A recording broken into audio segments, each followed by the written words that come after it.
Hello and welcome to another episode with Dawn and Wayne on the Elbow Deeper Blend. And Jazz. We got Jazz today. We do. Hey, Jazzy girl. Yeah, she's being a good girl. So for people who don't know, this is Jazz. That's about it.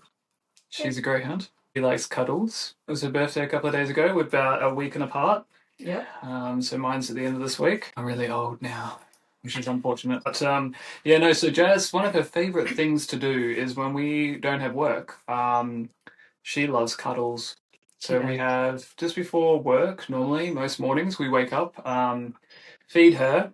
She's usually the last to get out of bed. But then, she usually comes down, eats her food. She loves chicken hearts. That's her favorite. And any food that we haven't eaten, she wants. Yep. Yeah. The more human food, the better. She's unfortunately lost, just like me, a couple of teeth. So I still got a mouthful of fucking stitches, and she's had 21 taken out. She's still got a big canines. She's just got nothing in front of her. Her tongue just like flops out. It's absolutely spectacular sometimes. I always like, oh, good on you. So yeah, that's why Jazzy Jazz is in here. She's quite affectionate. I didn't realize with greyhounds how affectionate they are. They're definitely like cats. I don't know if you feel like that. Yes, she's a 32-kilo cat. Yeah, I think so, like the size of a chihuahua. Yeah, and takes up 3/4 of a bed. You should have seen her try to sit in this. Oh, sorry. This is what happens when you don't like give her constant touch. She gets offended and lifts her heads up. Multiple heads apparently, because I said plural head. No, they're very affectionate dogs for a breed that are bred to run and race. They are very all about the cuddles. They like to have a sniffari once or twice a day. They're not really big. Don't trust them with cats or fluffy dogs. Like fluffy white dogs. I've noticed that. We've got a little foxy around here that does not like greyhounds and will try to go them every time. Yeah. It's hilarious. Yeah. The whole element of a small dog can be the most aggressive. I do believe in that. Mm-hmm. But so today is officially the first day or second day of spring. Yes. So we're finally into spring now. Anti-hibernation coming out of winter. I was saying this to a client before that I'm slowly getting out of the whole like I'm done with people. I don't want to interact with them, and it is quite interesting because when you talk to people, they're just like, "Oh, you're an introvert. I'll see you around." I'm like, "You probably no, you won't." Good luck. But, it's very interesting when you actually put time and energy into yourself, and even if it is probably stemming from something a little bit more trauma-based, I've realized as I've gotten older, in order for me to honor myself and not disrespect myself, I have to disappoint others. Yes. Now, that has been an interesting learning curve as I've gotten older because I didn't really understand what that means. So just for clarification, I'm a people pleaser. It stems from having so many different unstable upbringings. So I've had 9 different schools and 13 years of education. And I'm his mother. And in a swimming environment where essentially you see these people in your squad more than your family, and when you leave squad, you never see them again. Times have changed, obviously, nowadays because it's all like social media, so I imagine a lot of that would change, but for me, I'm before that shit, so you pretty much, sustaining a friendship has always been a challenging perspective for me because you just want to make everyone happy. But last year, I basically left the people do what they want to do. If they want to surround me in their life, then they do. Otherwise, I just keep living my life. I don't feel guilty for not constantly appeasing and spending time with everyone else, which I'm okay with. Learn to like yourself and your own company. I didn't realize this, and I guess it's obvious for a lot of people externally looking in, but for me, I didn't realize a lot of my need to do endurance sport was so that I just avoided time with yourself. Yeah, pretty much forced my own time with myself, so that when I sat at home and I wasn't doing anything, I felt guilty. I meant to like have some downtime. Like right now is my downtime. And look what I'm doing. Petting a dog. Petting a dog whilst having yarns with mum. Yeah, mainly whenever there's downtime, I used to feel like I have to do something, I have to be involved, I have to like all this kind of stuff. Otherwise, I got shame and guilt and all that kind of stuff. I have the same thing. Yeah. I can't. I feel guilty if I sit down if I haven't cleaned, because I should be cleaning. Or Mum has this. Oh, I hope people understand this. Mum has this lovely habit of on her phone she has a paint by number thing, right? I've bought her a paint, like literal paint, pens, pencils, crayons, and an actual book where she could physically do it. No, she just wants to do it on her phone. I don't understand. It's out of my head. I do not. I don't get it. I've tried, I've asked many times, and I know I'm like chucking her off the bus, but I've asked many times what the actual fuck, because you just delete it when you finish. No, I keep them. They're saved. Yeah, but like I don't go looking at them. Yeah, that's my point. Like, what's you can't even fucking frame them. Like what? I don't understand. If I wanted to, I could, but I don't choose to. But also, if you're going to print them off, though, my question around this it's not going to be a real. It's just going to be a photo. Yeah, but it's like a photo of a picture that's already done. Like it's not like a canvas. Like it's not like a big canvas that. Sorry, I stopped touching her and she's like, "Oi." So it's not even like a canvas. It's not even something that like. It's not like stitching, right? Stitching. Mum used to do the stuff with that's it, cross stitch. That makes more logical sense than on your phone. Nah, I'll never understand it. It's absolute bonkers. But people keep telling it's mindfulness. No, mindfulness is a word that people use to basically distract themselves from any form of reality. Oh, don't get me started on mindfulness. People use it as an example, like an excuse now. It's a no. Like mental health days and no, mental health days are a legitimate thing. But like a lot of people use psychological terminology at the moment, where they basically use this. I mean, and you can see it in social media. They'll say, you know, how many times do you hear people say narcissists now? Oh, God, yes. And that's just like a diagnosis. Like, why we can't just randomly say that. That's an actual condition. Like it's not a personality type. Like it's not like one of those Myers-Briggs. What one are you? Because that's heaven forbid, it's self-obsessed, neurotic. But yeah, so everyone uses a lot of like psychological terminology, which is kind of cool in a good way. But like in terms of being able to articulate like boundaries and all those things, knowing when they're triggered, but. Again, unfortunately, the majority of the population who use these words like mindfulness and the like are using it in an excuse environment, and I just don't have tolerance for it. See, tolerance is another word. I could rant. I'm in a rant mood. Oh, why not? And Jazz is really in a I want to be touched non-stop. Well, she doesn't want to go outside in the wind. No, she's there we go. There we go. She's off me. She's done. Now move forward because her nose is literally my ass.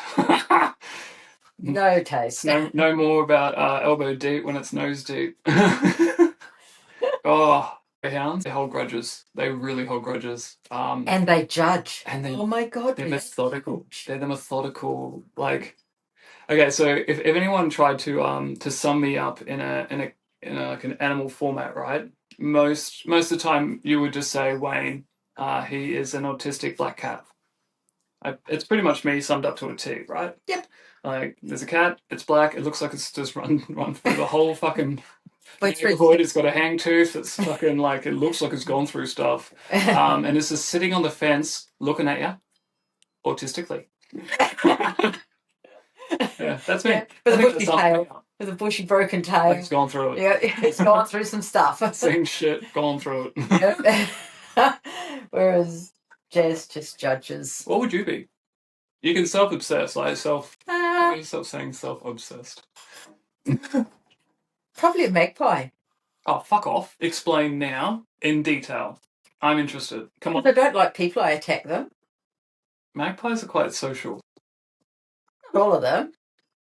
How many in New Zealand do you see a group of murder of magpies? I will say, New Zealand magpies are not a good representation on Australian magpies. Considering it's the Australian magpie, it doesn't attack you the way the Australian magpie does. Wow. Yeah, so what that language... Mum just said that New Zealand magpies do not attack the same way as... Attack. I'm being a dick. Attack. Yeah, no, I mean, like, I haven't heard of any accounts where eyes have been pulled out by a magpie. Or bomb dived the way... They don't get bomb dived like they do over home. Oh, yeah, they don't get annihilated. No, I mean... So you want to be a magpie. Why? What about a magpie sums up you? Like, to me, if I said a black cat, like, with a hang tooth and gone through the fucking nil, and it's autistic, that sums me up pretty well. Most people are like, I see it. Especially if they're watching... I don't know. So what part of a magpie screams you? They scream. Like you're not even. I like glittery things and I like shiny. Magpies like that as well. I don't think they don't. The magpies don't click. That's a crow. Excuse and me. a raven. Have you told that to a magpie not to pick up some shiny shit? That's a curlew, the bowerbird thingy. They collect shiny things. They used to be all over the golf course and steal your balls. So for those who are listening, I'm giving a face. He's judging. I am. I'm doing a jazz. She's even turned her head around. Yeah, she's judging you. She's like a fucking magpie. I don't know. Next you'll say you'll be a fucking possum. Nah. I'll be like, oh, yeah, you piss. You do scratch all the time. Big white eyes. No. No, I don't have big white eyes. Not much behind them. You're evil. I'm in the mood today. Oh, that's good. That's a good time to do a fucking podcast. One of the things I want to talk about today, we're the Kath and Kim of we're the Kath and Kim of the podcast world, man. You're the Kath. I'd have to be Kim, because you're the one that's got brains. Kim's dumbass. Oh wow, that's a statement. Kim, could be Sharon. We could. You're not Sharon. You're not Shazza. I mean, so that Kim's the daughter, right? Yeah. Yeah. I know. She's as dumb as dog shit. Okay. So why am I the adult? Because you're a bit more level-headed than me, let's be honest. No, I'm not. I'm fucking erratic. So is bloody Kath. Kath is a vibe, though. I will take that. I think, if I couldn't be Queen of the Desert, Priscilla, or Muriel Wedding, then Kath and Kim, and I'd be more Kath. Mainly because she owns her quirky... Oh, God, does she ever? Yeah. She's not scared to do aerobics anywhere. Or to talk with a fucking mouth at the moment. Are your stitches nearly out? No. I keep playing with them. Oh, you're going to miss those. It's a bit of a stim. For those who know, stimming is a thing. Oh, goodness. Oh, Jazz's breath stinks and she's panting. Yeah, she's I can smell it. It smells like rotten. Her breakfast, rotten food. Massive, because they've got like a overbite? Yeah, she's got a massive overbite. Overbite. So she gets what's called dry mouth. Don't you, Jazzy? No, she just wants cuddles. That's all she wanted, is cuddles. So the thing that I wanted to talk about today was imposter syndrome, because I've got that really bad at the moment. And I mean, it's like, the one thing I find about imposter syndrome, as I've gotten older, it always changes. Like, there's always an element that you always feel like you don't know enough, you're not good enough, all that kind of stuff. That's usually surface level. But then, as I'm getting into the later 30s, I am geriatric pregnancy years. I am noticing that kind of getting back into the expectations of similar to what it was like going into the 30s, where you're kind of judging where you are, what you're doing, how you're doing it, and that's more of a social construct that helps feed a lot of those insecurities and judgmental kind of milestone. And recently, you get to your 60s. Well, I mean, you could discuss that, because I don't know what that's like, and if I'm lucky to get there, I'd be more than happy to share. But at this point, that's a distant dream. Because I'm finding similar emotions, feelings, that kind of shit, like I did with going into the 30s. And not in the whole like, no, I'm getting old. It's not that at all. It's more in the face of like, most people who get this feeling understand what I'm talking about, especially if you are more of the head of the curve of your industry. So you're in that really isolating, alone kind of feeling because you're trying something different, trying something new, and you're constantly thinking for something, you're just seeking for more. From not just your own industry, your entire scope. You're just like, come on guys, pick up the game. So for me, it's been a case of like, I've been working here almost 10 years now, and I'm just waiting for things to fall apart.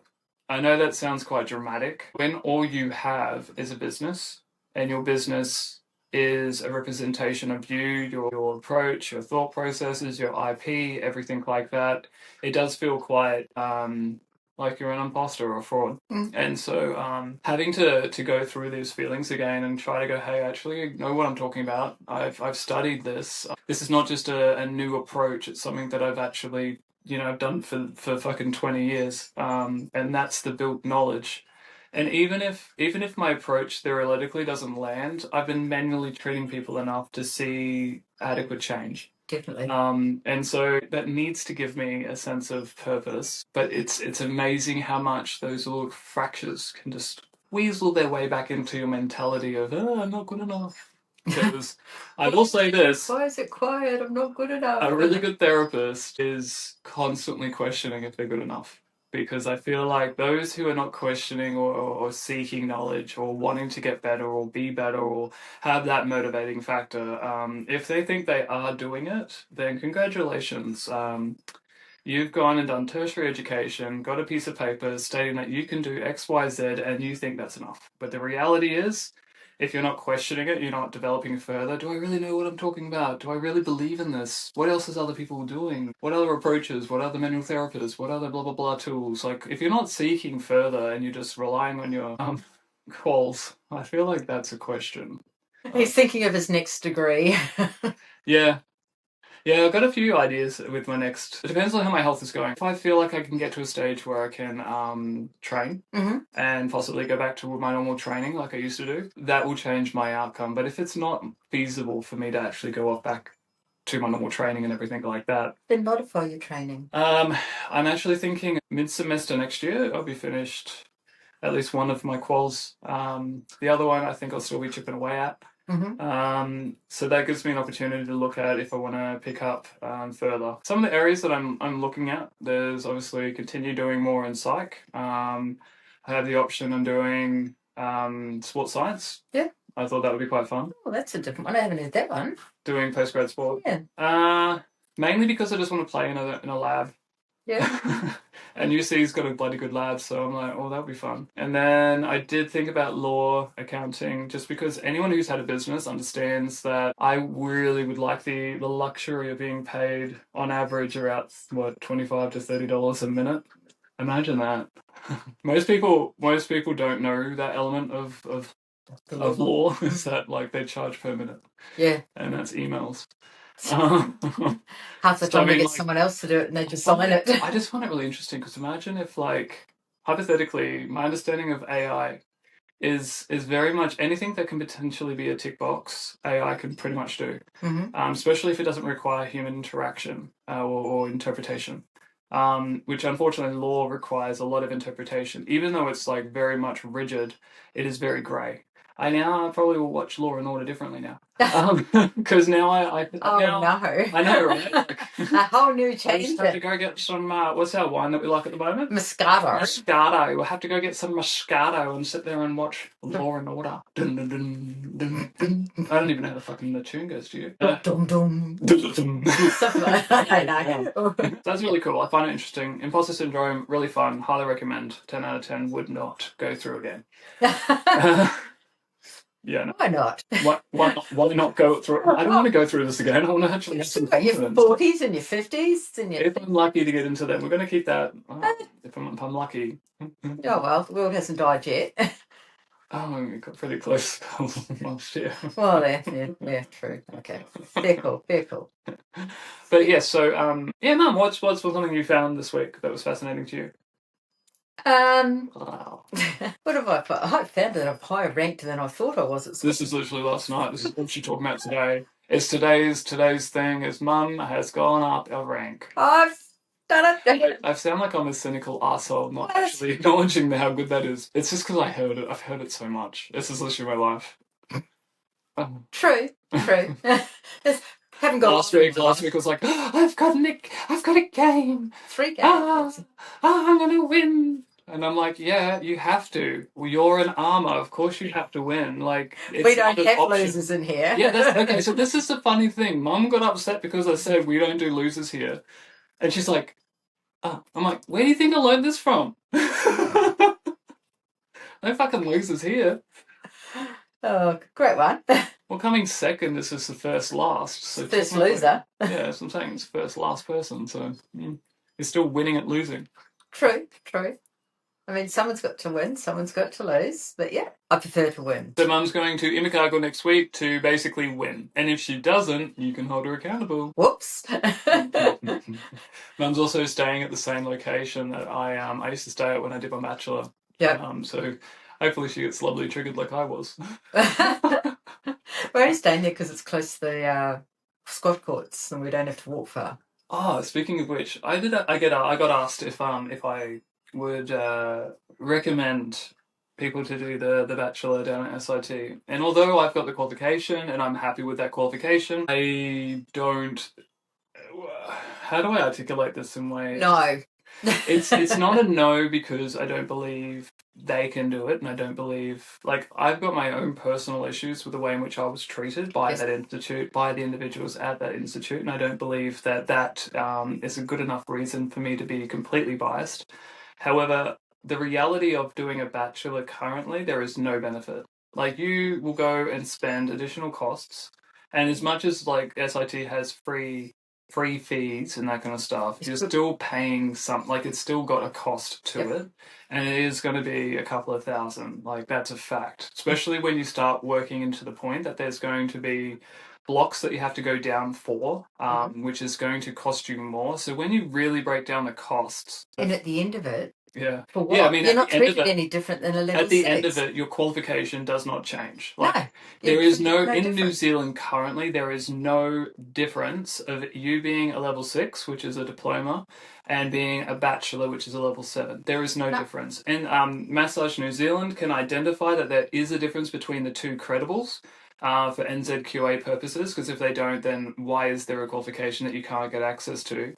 But because they're a self-governing regulating body, they also don't articulate any difference. So they don't provide a different pay opportunity for us. They don't provide a different scope for us. They don't provide a different means of getting our professional education. Continual CPD. So they don't provide any difference between separating the 6 and 7. So that is the issue. And then we also have the other issue, which is, like, you've got this bachelor that's a level 7 NZQA recognized, and there's no access into any other government assistance, even though we've got. So usually the question is, if you can diagnose, you'd be put into ACC. And the reality that I always articulate about this is that osteos and physios, they can diagnose, so that makes logical sense. And they've also gone through the reasons why they can diagnose, and I respect that. When we've got chiropractics and we've got acupuncture who don't diagnose, but they're still in ACC, make that make sense. Because I have a degree and it is the same amount of NZQA representatives so why am I not in there? And if their only limitation is because there's a governing body, then technically, by the actual establishment of the Physiotherapy Act in 1949, that Physiotherapy Act indicates that there has to be a 3-year degree first and foremost, done that, and that there has to be adequate amount of, like, hands-on experience and all these other factors, right? So I don't need to be a part of the diagnostic train because that's not my interest. But the thing I always found fascinating is that if we do not have access to rehabilitation, which, let's be fair, osteo, chiro, physio, acupuncture, or a form of massage, literally by definition, is just touch. Yep. So. And they all branched off. They did, yeah. Massage is the parent. They're the children. I wish I was making this up, but you'll find the information. It's not a hard place to even search. It's just amazing that we're living in an era where everything is so technical.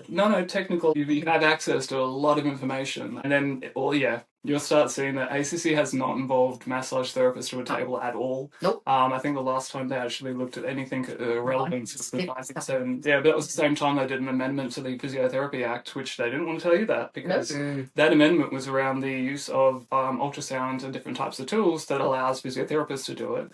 And then they talk about, I can keep going. Between 1949 and, 2004, that was prohibited, that you would actually get fined and prosecuted if you called yourself a therapeutic massage, which is just redundant.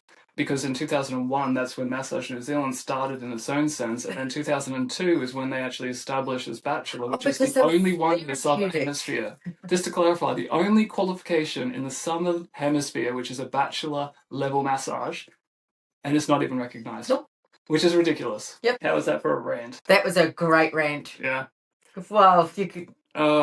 Because the thing is, like, the more I'm doing study at the moment, I'm analysing. Otago has a postgrad of musculoskeletal pain. Pain science. Yeah, pain science in pain management. So an ACC established a pain management crew, and they're doing quite a lot of psychological techniques and tools and assessments, but they're not psychs. Yeah. And then you've got obviously clinical psychologists who specialize working with behavioral problems and everything. Yeah, behavior. And then we've got physiotherapists who are looking at obviously trauma, body on trauma. So when we're looking at things like rapid eye movement, brain spotting, anything that associates with trauma that's stored in the body, my question, I'm analyzing it anyway, well, just sitting back and having a look, is who is the one that's going to start touching them? Who is the appropriate division of health that's going to start touching people? Because I can see how psychs are going to jump into that touching, which is a huge violation of their professional boundary. Yep. I can see physios jumping over but not having the skill set. Well, physios used to touch. But physios, in terms of this format, they would have to understand the psychological impact, which is clinical psych. So there would have to be some kind of crossover that may potentially come from applied psych. I'm not too sure. And then we've got musculoskeletal, which, you know, they're just sitting there aiding with like pain management. Okay, so massage just on the basic fundamentals of relaxation. There is scientific evidence to state that we help people go from a sympathetic system into like a fight or flight response and pulling them down into a deeper point of relaxation. That's why a lot of people sleep after. And touch in its own sense, considering not just being one of the longest and oldest forms of manual therapist known. We know that touch can reduce a lot of cortisol, it can do a lot of things. Most people go do spas, but they're basically spending time on themselves, which is mindfulness. But basically, just on virtue, when we've got people who go to the doctor, the GP, and say, hey, I'm really stressed, really struggling, blah, blah, blah, blah, and the doctor goes, do you know what you need? You need to have 6 free counselling sessions to help you deal with your stress management. By virtue of that alone, that should mean that they should also have access to 6 massage therapists. Yep.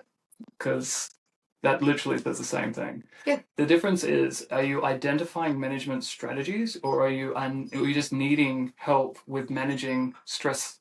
They're different kind of concepts anyway. Because massage in its own sense can aid. It's a distraction. It causes a bunch of chemical shit. And anyone that has heavy hands in manual therapy, especially if you're a male and you happen to be of the rainbow kind, and you've got heavy hands, yeah, you'll know why it's so challenging to get relaxation components. Not to mention, I really hate the idea that people always say to me in a social setting when they're going, "What do you do for work?" and you say massage, I'm like, "Oh, I could really go for one right now." No one ever says that to an accountant. No one ever says that to a dentist. No one ever says that. It is the most belittling thing. Like, I have never had such a situation where I refuse to tell people what I do for a job because they have no concept. And it is fascinating because it is so, oh, you're a massage therapist? Like, there's judgment. It's like, yeah, I'm a sex worker that's on the fucking corner. Might as well call it the same thing at that point. It's also why they did the Physiotherapy Act. That's also why they established it, to remove themselves from self-working, because massage has a lot of ties to sex. Oh yeah. Yeah. Even though it's 87% female. Yes. And part-time. That's that I wish I could cite. Actually, I think it's one of Donna's or Joe's papers on that one. There you go. There you go. People from SIT. And they actually wrote the whole entire curriculum as well. We won't talk about the fact that you've got someone who wrote it and teaching it, and how unethical that could be. Not unethical at all. No, that's pure constructive. So what are you doing this afternoon, Wayne? I have an assignment to do that I need to knock out. I got a result back from one of my assignments. Yeah, last one. 3. Yeah.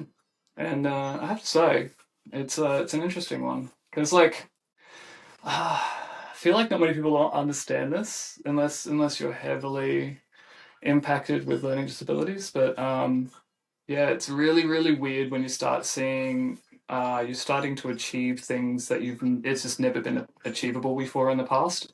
Because that doesn't make the imposter syndrome go away. It basically just makes you feel like, puts it on high, big neon lights. You just feel like they're only doing this because they're nice. And it's so weird because initially when I first got my first few A's, I was like, oh, cool, this is great. But also, I just thought it was fake. I thought they were just giving it to everyone. And then and then as it kept happening, I was like, well, this feels weird. And then I realized like they don't give you a good job. They don't say good effort, because they're not meant to. That's the whole point of having that grade. And I realized that was me. Yep. I need to say to myself, I've done a good job. Oh, it's amazing. And actually be kind to myself. And I hate saying that because obviously Jacinta. So I'm always like, oh. And it's so hard because to be kind to a situation where someone may never understand the silent war that you've just battled, and you finally achieving these amazing things that society determines it as very prestigious and blah. She is licking me. That is disgusting. But yeah, it's very fascinating to be in a situation where I struggle doing text messages. Yeah. Oh, you got a client. Yeah, 4. Oh, so Mum's gonna leave. Yeah. Leave. That's fine. Okay. Thank you, Mum. Later. You continue your rant. Yeah, I'll keep it calm. I'll talk to you next time, babe. Bye. Hilarious. Oh, and she just dropped a big deuce as she was leaving. Did not, you lying little trat. Oh, hey, Jazz, it's just you and me now, Jazz. Just the two of us. Oh, just the two of us. You can have this if you want. You can talk. Oh, yeah, no. You don't want to talk to this thing over here? No? Yeah, you don't want to talk. Oh, what are you doing? What are you doing, Jazz? What are you doing? You lay down. Lay down, Jazz. Lay down. Oh, Jazz, down we go. Oh, you're a good girl. You're a good girl. She doesn't know what to do. There we go. Oh, you're a good girl. Oh, you're such a good girl. Lay down. Lay down. You just need to lay down. The door's closed. You're stuck with me. Nah. Oh, I know. Oh, Jazz, I know. Oh, I know. Oh, no. What are you doing? What are you doing here? Who's that, Jazz? She's off. And she's off. She'll be back. She's always going to. And she just realised the door was closed. Now she's staring at the door. You're getting step-by-step commentary on Jazz realising that she can't leave. The ears are up. Oh, she's looking. Oh, she got upset. She wiggled herself. And then she's just going to come right back. Oh, is it Jazz? Is it you, Jazz? Are you the jazziest Jazz? Are you going to come up? No, you're just going to stand there. You're just going to stand there awkwardly. I wish, oh, I'm going to show you. I'm going to pull it down a bit. Can you see? Can you see? Look, this is what I'm dealing with. This is it. Not impressed. She's like, I'm not impressed. Not happy, Jan. Not happy. Come on. I always have to invite. Up. Good girl. Up. You can get up there. Oh, good girl. Oh, who's a good girl? All right, I'm just going to rejig this back up so you don't just see my crutch. Well, now, that did not work. There you go. Oh, it's Jazz. I made sure she's in the shop because, it's Jazz. Oh, she's such a good girl. So, yeah. It is just going to be me for a bit, and that's okay, because I can entertain you. Surely it's just me. Also, never tattoo yourself, because it's addictive. Isn't that right, Jazz? Anywho. So one of the things I've definitely noticed is basically just dealing with the internal monologue and saying you're actually comprehensionable with knowledge that you've obtained over the years. Piggybacking on some of this conversation I had previously in regards to self-soothing and being kind and all that kind of shit, different doing it on yourself. That is okay. Isn't that right, Jace? That is okay. My current assignment that I'm currently working on, I'm just going to say current one more time. An assignment that I'm oh shit. An assignment that I'm working on at the moment is on developmental psychology. Developmental is not really a big jam of mine, mainly because of the theorists. I find it quite challenging when we've got a list of previous people who are, revolutionary when it came to come up with theory stages and philosophies and blah. Because I always question, what do they actually look like in today's era? are they still relevant? Do they still hold the same, relevance or importance, or due to our ability to access technology and intellect, as these concepts, do they still relevant? Are they still, significant in today's society? And that is an interesting, it's an interesting kind of place to sit when you're starting to do some writing, and especially in developmental, because it's very much the philosophy of, it could be this, it could be that, it could be both, or it could be neither. And I really do struggle because I'm more of I need a little bit more like rigid structure. I like behavior. Behavior is always fun for me, because behavior is something that is cause and effect. So the interesting thing about study is that when you walk in quite eye-opened, you can actually have quite a fun experience because there's no expectation to be right. So for me, doing this qualification, for instance, is just because I can't exercise. So the value that I've put it on to is the value of experience, as opposed to the value of changing my profession. Most people who do study, they have a tendency to go and study something that is going to change them and put them into another career or a different position where they can then leverage off it. This qualification for me is just because it's something that I like studying. I have a big passion into understanding things, and I want to understand more about my own self and challenge myself in different ways. And like academic study in its own sense is just feeding my own insecurities anyway, because I just constantly feel like I'm not good enough, and I'm constantly working on bettering myself, which I don't need to. And I know that it's more, I would rather attempt to fail and put myself in positions where I can potentially fail and see the triumph going through something that's challenging. So academia with dyslexia, academia with ADHD and autistic behaviors, and all that, like being neurospicy in own sense is not a fun place for most people to go straight into academia. So for me to jump in has not been like yay, let's do this. It's mainly because I see it as the same level of intensity as Coast to Coast. I see it as the same level of requirement. When you think of Coast to Coast, you've got 3 disciplines, you've got to train really hard, all that kind of stuff, equally distribute the training load through 3 different disciplines. Academia, like it's very similar to that. You've got obviously, your endurance part is the studying, the comprehensive understanding that your opinion is only valued in a way that can be marked. So it's not so much about your opinion as it is how much you're able to convey your knowledge to the requirements that they're requiring of you. So that's been a learnt lesson. And I also realized during this course as well that in the past I tried really hard for them to, or just when I say them, I do mean people who were marking my papers.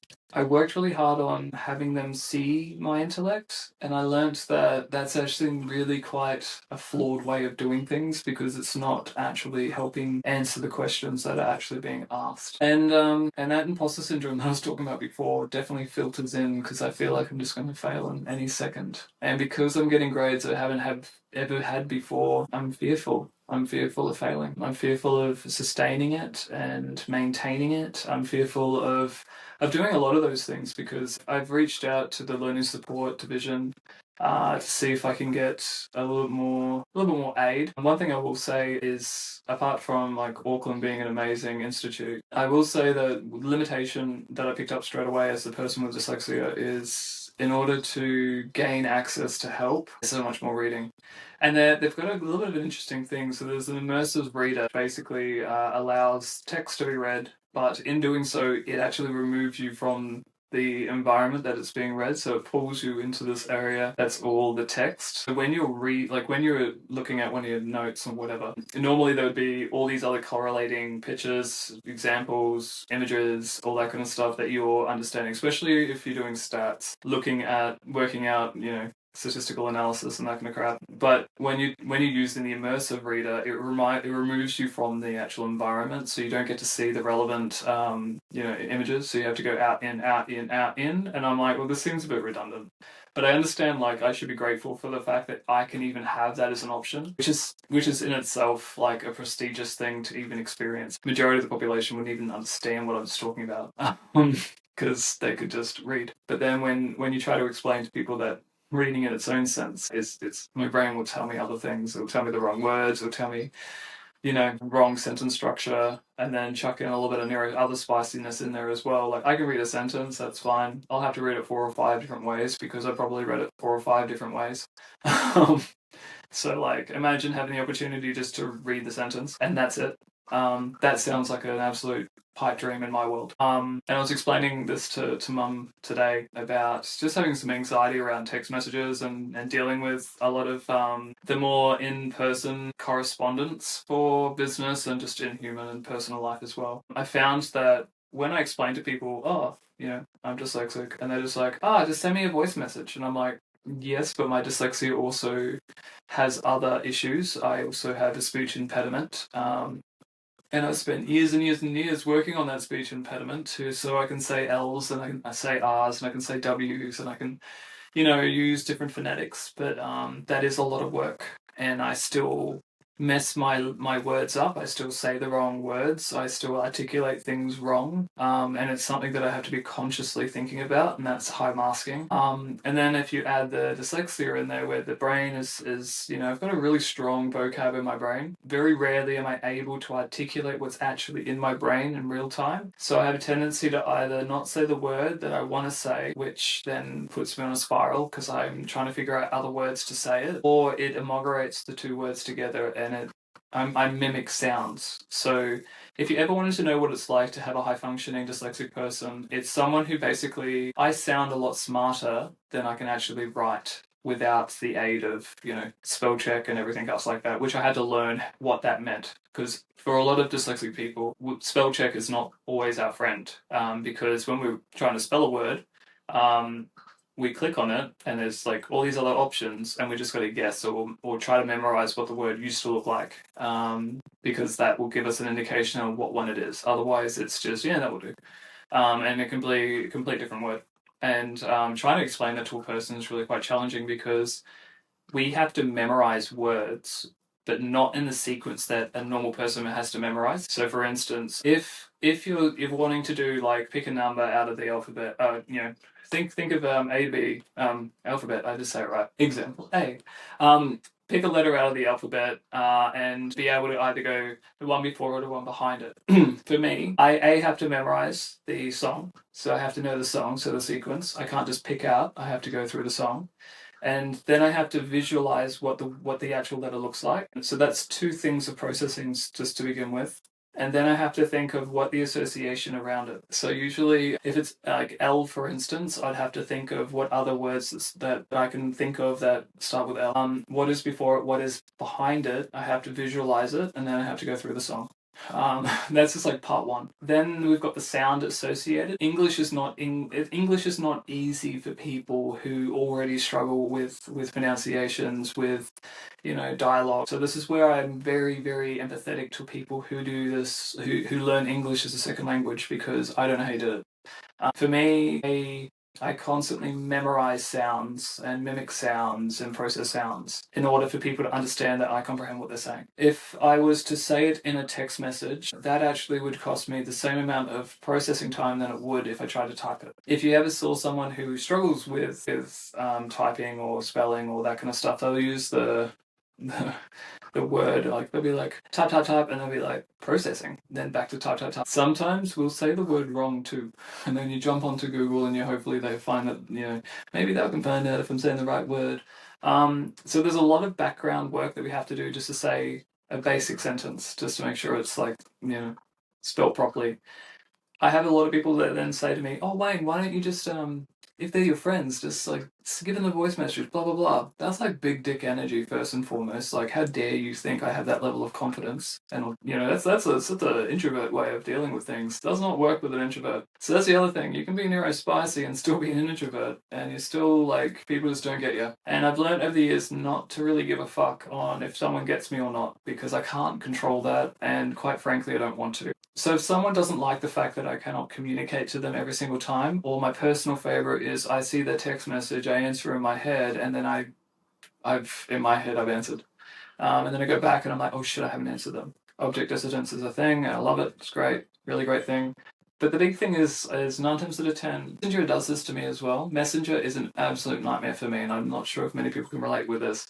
But basically with Messenger, occasionally I would see people would message me. Obviously I get a notification, and that notification is prompting me to go in there. It's telling me, hey, you've got something in here. It's doing its job. It's doing really well. When I get enough like time and I can sacrifice enough time, you jump in and you basically go, cool, I'm going to answer all those things. So you go through, answer everyone, you've got time now, you can process it and blah, blah, blah, if it's done.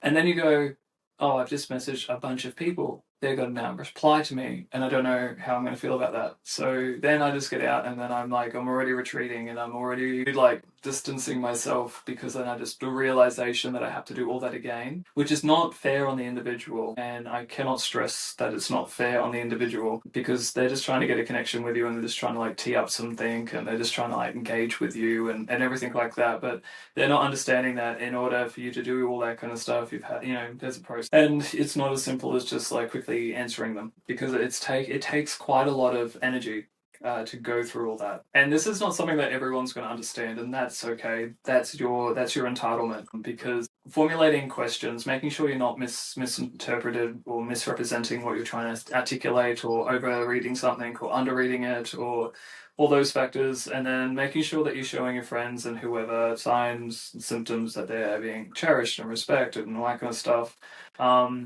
when they're just trying to say, hey, happy birthday.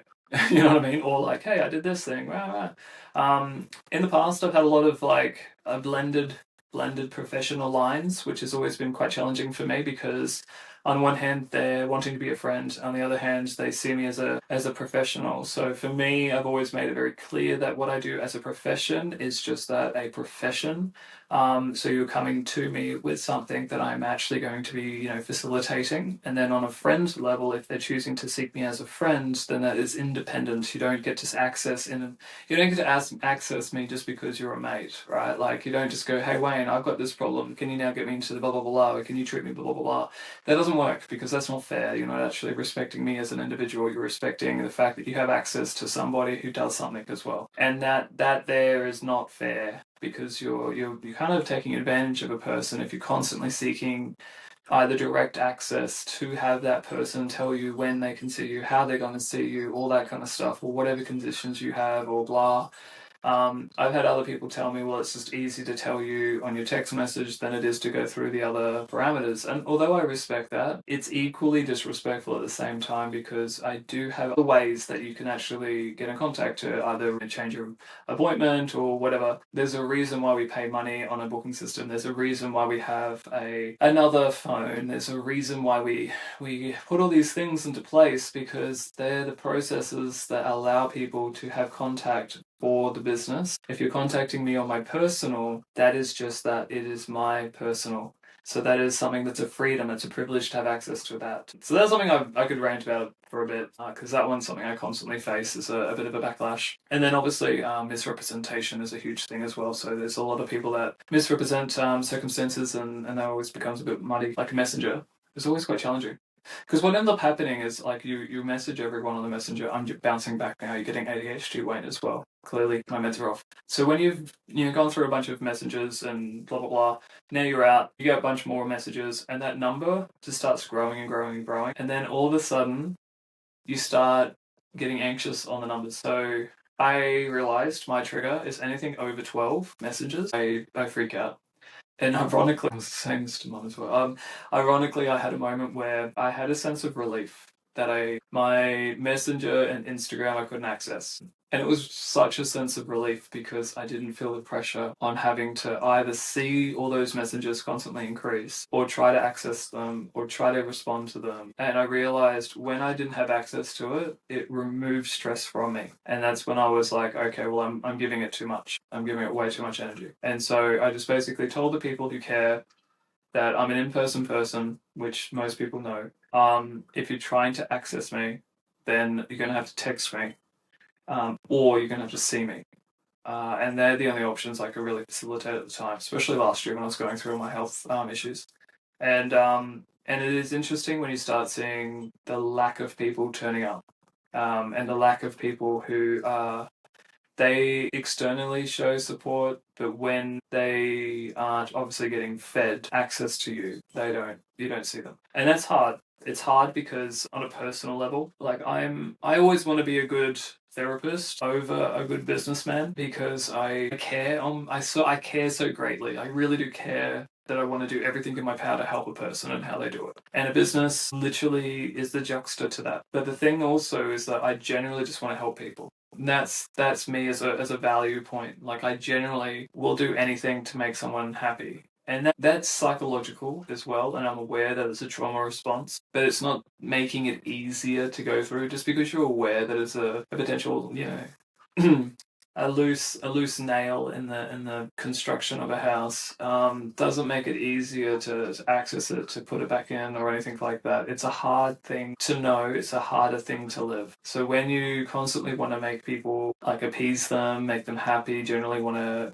connect with people, like I literally seek authentic connections because I legitimately want to get to know an individual and who they are, what they're about. I want to know the crooks and crannies. I don't need to know about their issues with their past or anything like that. Me as a person, as a being, I legitimately just want to get to know people because I find people so fascinating because I don't understand them. And it's not necessarily the association of, just being weird.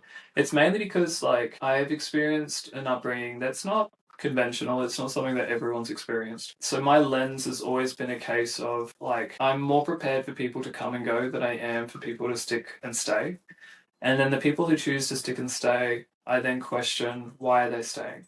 Because stability has that element of probability. And the more I sit in that real uncomfortable place of this could potentially be someone who wants a legitimate connection with me, I'll self-sabotage because that's a learned behavior. And so it's easy to let myself down in that format. And that's what I was talking about before about, like, I'm not making that mistake again. Because if you're there's only one person in this world that you can really fight to make sure you never disrespect, let down, disappoint. There's one thing in this life I've learnt, and this is with psychiatrists, psychologists, counselors, you name it, peer support, alike, even my own personal study. The one thing I've learned is never disappoint yourself. You will do everything in your power to never disappoint yourself. Because to just disappoint yourself would mean probably more than you realize psychologically. If you're dishonoring yourself, disappointing yourself, disrespecting yourself before someone else, you're literally stating that you, on a fundamental human level, see yourself lesser than another person. Now, that is not respectful in any capacity. A person should not manipulate that power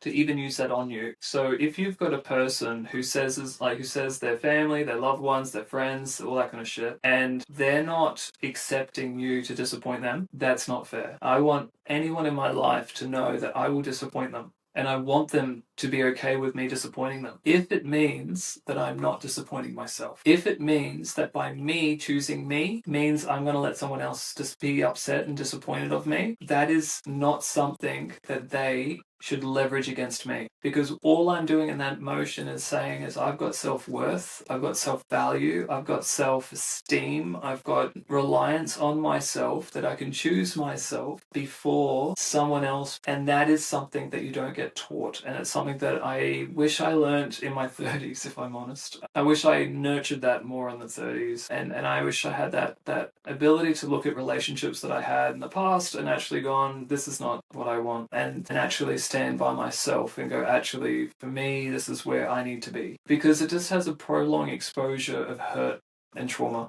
Going on what we were talking about before in regards to, like, the whole everyone's using psych terms now, and that's a great thing. It's also a negative thing when it's only used for an excuse, but it's a great thing because that proves that our access to knowledge and access to facilitating knowledge is actually gotten so much better. So that's a huge ramble in its own sense. And I say this because, I'm in a real sense of confusion as a human. So I'm having issues and conflictions within myself because I'm sitting there going, okay, well, I've got my birthday. It's this week. Birthdays have never been something that I've really celebrated. So it's not really something I'm like, yay. I'm so alone. So much happening in my personal life that is so fascinating when you sit there so alone and you're trying your best not to disappoint yourself and you're trying to not dishonor your feelings at the same time. That's when my imposter syndromes come through and just hit my fucking ass this week. And I'm questioning all of it. I'm questioning why I'm doing this. I'm questioning if I'm even helping, if I'm relevant, if I'm even, like, if it's worth it. And I'm tired of having to feel like I've got to be perfect at everything. And that's, I know, another conversation, but in terms of business, there is no flexibility. You have to be good at web design, branding, marketing. You've got to be great at profit margins. You've got to be great at understanding how to do tax, GST, accounts. You've got to be understanding on how to do forecasting. You've got to make sure that you've got the best, software system that's available, access to resources, emails, campaigns, all that kind of shit. You've got to be able to respond to everyone's fucking needs and desires in the appropriate days that is deemed appropriate for the individual, even though you've restructured your business and people don't even know what that means. And the fact that if I was to try to get a loan right now because of my cash flow that's changed so much, and then for restructures that I'm basically starting at step one again. And it's so fucking hard. And I'm tired of having people tell me that I'm just a massage therapist. I'm a fucking business owner. And I'm tired of it. I'm tired of having people tell me that I've got all these, lesser than elements like, it must be nice not have to work for someone. No, it must be really shit knowing that you can't do this, knowing that you putting yourself in a place of risk is actually going to be harder for you to comprehend than it is for me. Knowing that for me, in the last 20 years of being a therapist, that I can confidently say that it has been fucking hard. And no one has given me a fucking pat on the back. No one has told me you've done a good fucking job. No, I get scrutinized, judged, compared. I get all of those factors. I get told that I'm a cowboy. I get told that I'm a numpty and all these other factors, like I'm risky and like I'm out of scope. And it's like, well, you cannot change public perception, step one, meaning if people already have a perceived idea of who you are, you're not going to change it. And it does not matter if you have all the positive words in the world from people. They only need one person, and if it fits a monologue that works for them, that's the monologue it's always going to be, and you're not going to be able to change it. And in business, we always talk about making sure everyone's happy and making sure that we are accommodating to the consumer and all that kind of stuff. But at the end of the day, even if you do everything by rights, even if you follow everything on a law-abiding construct, both ethical, moral, scope for practice, all of that kind of things, bad people don't need a lot of excuses to do bad things. And they can ruin you, 100%. And so I've learned over the years just to kind of succumb to the reality that you're not going to appease every person, first and foremost. You're not going to help every person because that's implausible. But instead, be true with who you are and what you do and all that kind of shit, which is a load of shit when you're having bad days because no one gives a fuck. People are more than happy to take something from you because it's a service than they are to actually acknowledge that your service is relevant. And relevance is still just a social construct, no different to happiness, no different to a multitude of other factors that people just don't know are social constructs. So yeah, don't really know where I was going with that, but I was going around. Mainly because I'm just kind of like, I'm a little bit over it. I'm just a bit over it. I'm over appeasing people, I'm over professional, personal, a little bit interties. And it's hard. And it's hard in a really unstable market because before we went into COVID, NZBMA had a really cool vision. So I had my partner at the time being in the management role, mainly because I did not want to just pay for their mortgage for the sake of it. So I had them be more in the management position, and they managed, like, I really encouraged them to, do different things and that kind of stuff. They've managed to get into a different variable, so they did a lot of stretching, a lot of facilitations of stretching and that kind of stuff, and that's cool. That was giving them joy and peace and shit. Mum was having issues because my father has a few hiccups, and so we had our hires as well, and we're just trying to push.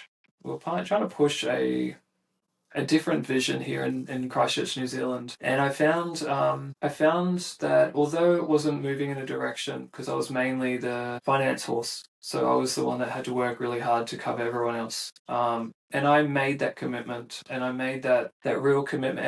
It was definitely at my own health, and I know that because of what I've experienced recently. And it's hard because you think that sacrifice is going to come with a better outcome. And when COVID hit and everything fell apart, we had to let go of our staff, and the staff didn't want to come back on as contractors, which is not quite common here in New Zealand, is that being employed as a manual therapist is a more of a luxury than it is a reality, especially in massage. So I gave them that opportunity. They chose not to. I haven't spoken to them since. They want nothing to do with me.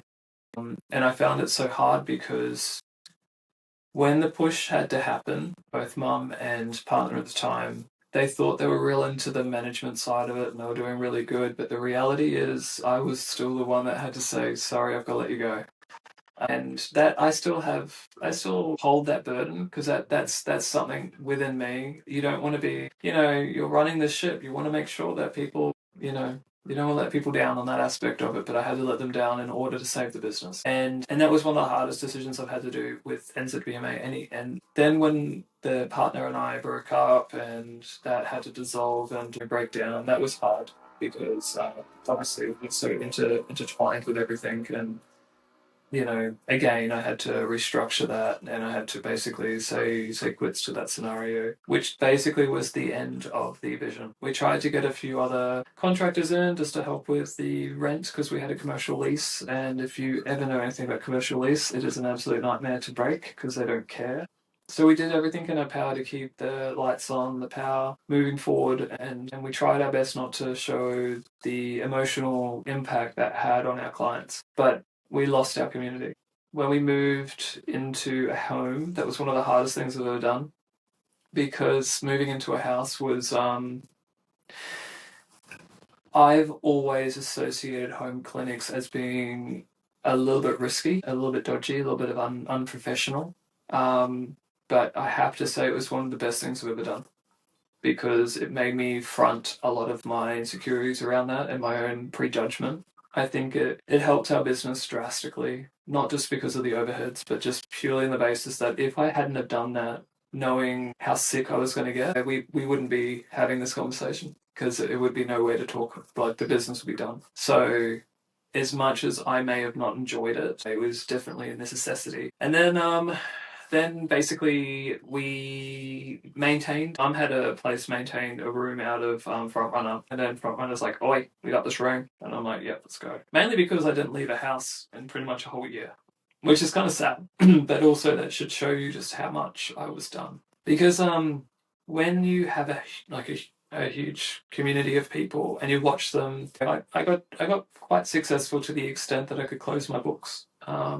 Which as a therapist, that's like the pinnacle. It's sad because you realize you can't access and help people and want to, meet new people and help new problems. But you realize that you're at capacity because you realize if you're constantly keeping your books open and the people that are currently trying to see you, they can't see you and blah, blah, blah. So that was a very weird problem to have because it was a good problem in business format. So it went from that to then watching my clients not come back and not having feedback. A lot of it happened just on the pure aspect that we just dropped communication. And that's something that it haunts me as someone who struggles with communication because that's an easy element of business, right? Like it's easy to keep communicating. It's easy to, answer text messages and answer emails and answer phone calls. It's an easy thing. But at the time, especially when I had the most amount of days off I've ever had in my entire career, my entire anything last year, you would assume that I could just answer a text message or answer the phone call. And I put that responsibility and burden onto mum because I couldn't. And then I realized mum was struggling and for her own personal reasons. And I was also witnessing that she was dropping the ball a few times as well. And it wasn't fair for me to jump up and down on my self-righteousness, but I had to be kind to her process because she's allowed to also struggle. Because I thought, like, the moments that I forget in terms of business, that she's still my mum and she's scared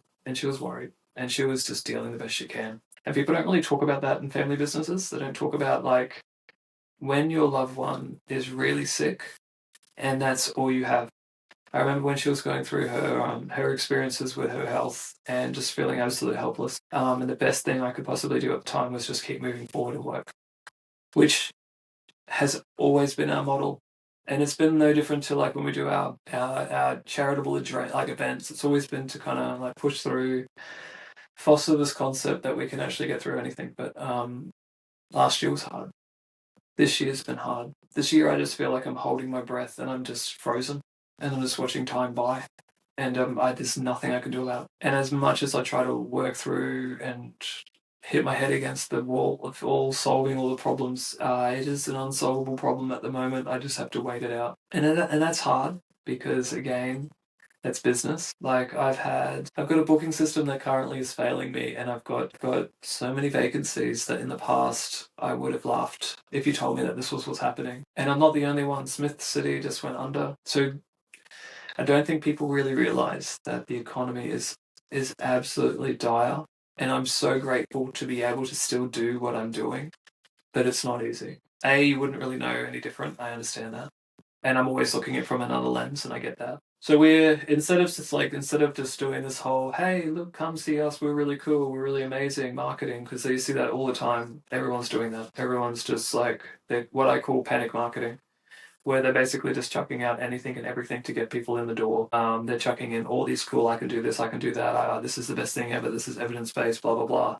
And I don't want to discredit it, they probably are, I don't know. I don't want to do it. If people are coming to me because that's the only way they get inspiration of me, that's cool. I'll do this, I'll do like a yarn, and I'll sit down and yarn, and I'll let you kind of deep dive into my brain a bit, but it's fucking hard. Like, I'm not gonna try to convince people to see my value, see my worth. You either like me, you like what I do, you see benefit it, and that's it. I wish more people gave me feedback in terms of like how I can tangibly help, because it's the silence that hurts therapists, if I'm honest. It's the silence that stuff feeds insecurity, because if you get immediate feedback like, I don't like what you did, I don't think what you did helped me, I think you've got heavy hands, I think it was too trauma on the body, blah, blah, blah, too painful, blah. They're tangible things that I can also say, hey, I can adapt. If you give me the opportunity, I can show you I can adapt. Or if they turn around and say, I've seen you for X, Y, Z amount of problems and blah, blah, blah, you haven't fixed any of them. And I'd be like, that is the point. If I haven't fixed your problem and you keep coming to me with the same problem, and if I keep asking, what else are you doing? And you're not saying anything because you believe going to a person is enough. No, I'm holding you. That's all I'm doing. I'm holding you to that point. That's all I can do. It is the reason why I choose to do manual therapy versus talk therapy. In the manual therapy world, I know that I can physically do something, and I as a therapist can walk away going, I physically did the best I can to help that individual at that time.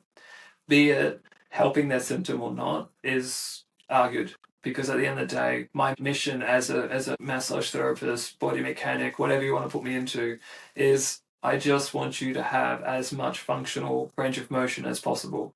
And if that's all I can aim for, then that's all I'll continue to aim for. Your symptoms are not the true cause. Symptoms are symptom chasers. If we were to put symptoms into a normal metaphor in today's society, it's storm chasers. You can kind of understand a cell and where it's all going to happen in terms of like a tornado. You can kind of work out the probables, but like where it lands and how you're going to deal with it, you never know.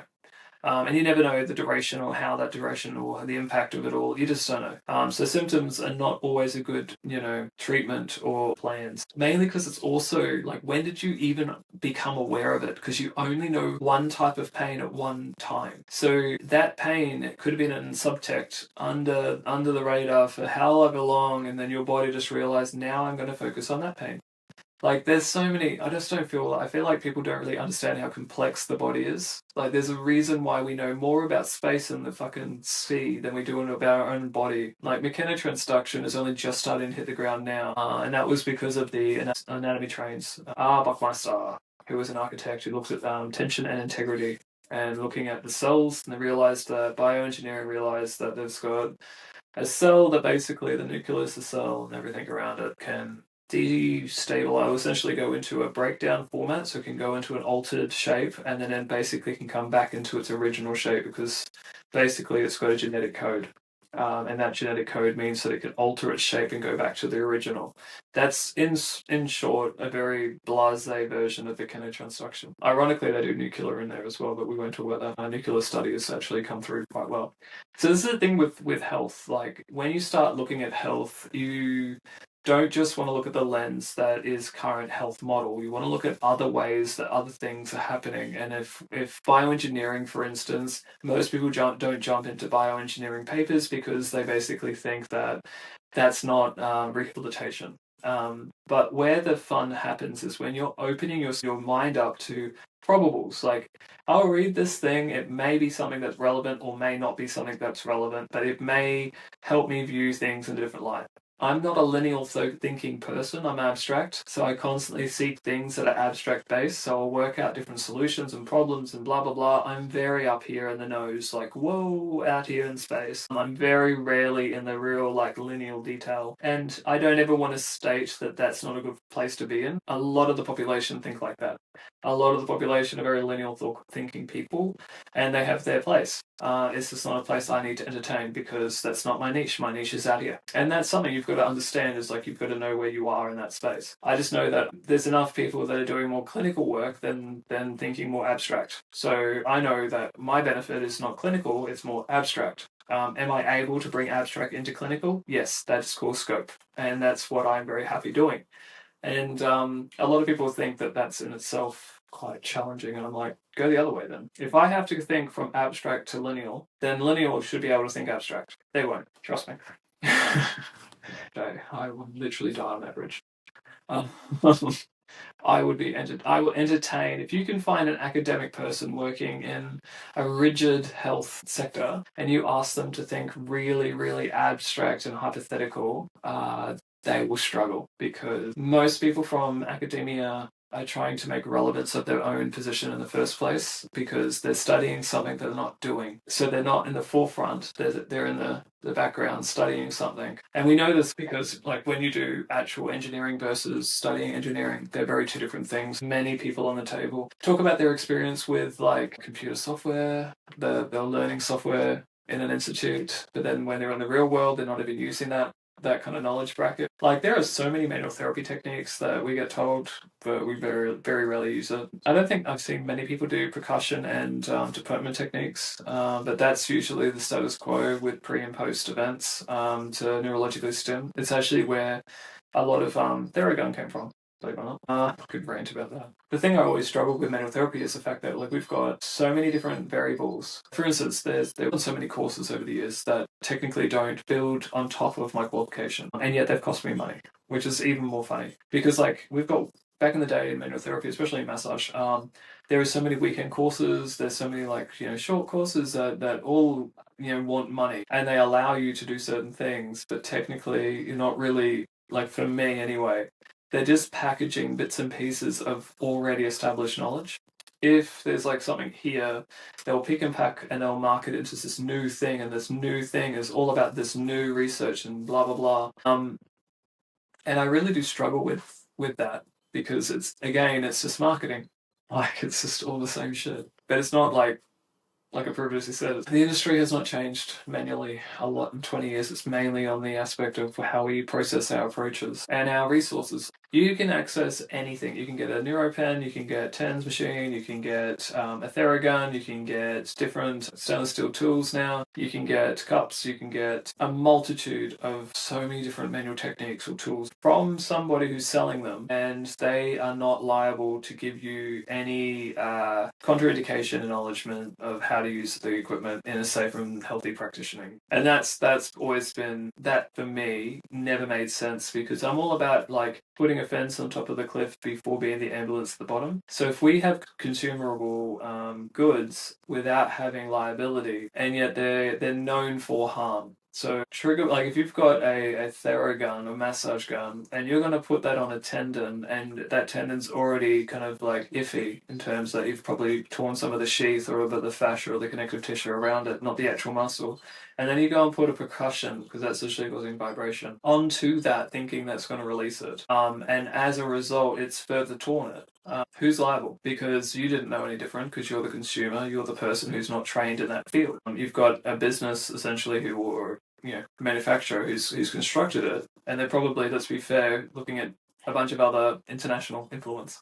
So you've got a lot of international options that you can get things really cheap now, because it's really easy and accessible. Are they liable? When a lot of the time they're probably just doing a dupe of something anyway. So they're just doing a cheap version of something that already exists, and they know from marketing rights and populational engagement that thing is currently a trend, so we're just going to use it. But no, I become the problem. So people come to me. And so they'll come to me and say, I'm doing this and blah, blah, blah, blah, blah. And I'm like, okay, have you been shown how to use it? Would you like to know how to use it? Is that something that you can see value in doing? And 9 times out of 10, people laugh at you, because most people who buy these devices in their own right are trying to avoid aspects of seeing people like me. Because they think that by purchasing something that is either, I mean, back in the day it used to be like $600 or $800. Now it's like $20 off Temu.